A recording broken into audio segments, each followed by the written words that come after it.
ওটছৰ পৰঠা এটা বনাওঁ ব'লক। ওটছৰ পৰঠা বনাবৰ কাৰণে গাজৰ, বিন, কেপচিকাম, বিলাহী, পিঁয়াজ সৰু সৰুকৈ কাটি লৈছোঁ। একাপ লৈ লৈছোঁ ওটছ, ৰুকি লোৱা গাজৰ সৰু সৰুকৈ কাটি লোৱা, বিন, গাজৰ, কেপচিকাম, বিলাহী, পিঁয়াজ, মটৰ কেইটামান দি পেলাই একেলগে মিলাই লৈছোঁ। ওটছ আমাৰ স্বাস্থ্যৰ কাৰণে যথেষ্ট উপকাৰী হয়, হেল্ডি হয়, আমাৰ ৱেট লছ কৰাত সহায় কৰে। সদায় একে পদ্ধতিত যদি ওটছ খাই আমনি লাগিছে তেনেহ'লে এনেকৈ মই দিয়া পদ্ধতিৰে পৰঠা বনাই খাব পাৰে। এয়া একাপ দি দিলোঁ পানী, মই টোটেল 1.5 কাপ পানী দিছোঁ আৰু ভালদৰে লৰাই দিছোঁ। সৰু ল'ৰা ছোৱালীয়ে যদি পাচলি খাই বেয়া পায় তেনেহ'লে এনেকৈ ওটছৰ পৰঠা বনাই দিব পাৰে। সোৱাদ অনুসৰি দিলোঁ অকণমান পিংক চল, কাটি লোৱা ধনিয়া এটা, কণীও দি দিছোঁ। আপোনালোকে যদি কণী নাখায় নিদিলেও কোনো কথা নাই।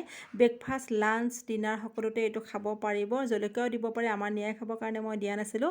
আন টাৱা এখন পাতি দিছোঁ, তাত অকণমান ৰিফাইন তেল দিছোঁ আৰু 2 কৰচকৈ ইয়াতে ওটছ দি গৈছোঁ। এইখিনি মায়ে দিছে কাৰণ সেই সময়ত নিয়াই বহুত বেছি আমনি কৰি আছিলে।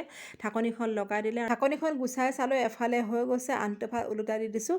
কিমান সহজতে হেল্ডি ওটছৰ পৰঠা হৈ গ'ল দেখিছেনে? ভিডিঅ'টো চাই কেনেকুৱা পালে কমেণ্ট কৰি জনাব। Bye bye.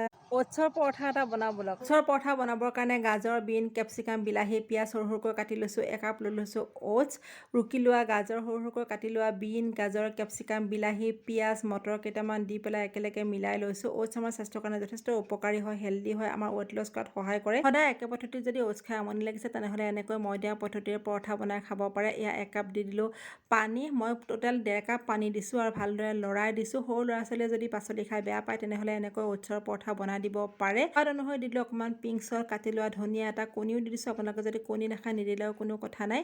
Breakfast, lunch, dinner সকলোতে এইটো খাব পাৰিব। জলকীয়াও দিব পাৰে, আমাৰ নিয়াই খাবৰ কাৰণে মই দিয়া নাছিলোঁ।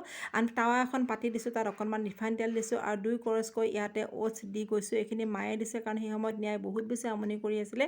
ঢাকনিখন লগাই দিলে, ঢাকনিখন গুচাই চালোঁ এফালে হৈ গৈছে, আনটো ফাল ওলোটাই দি দিছোঁ। কিমান সহজতে হেল্ডি ওটছৰ পৰঠা হৈ গ'ল দেখিছেনে? ভিডিঅ'টো চাই কেনেকুৱা পালে কমেণ্ট কৰি জনাব। Bye bye.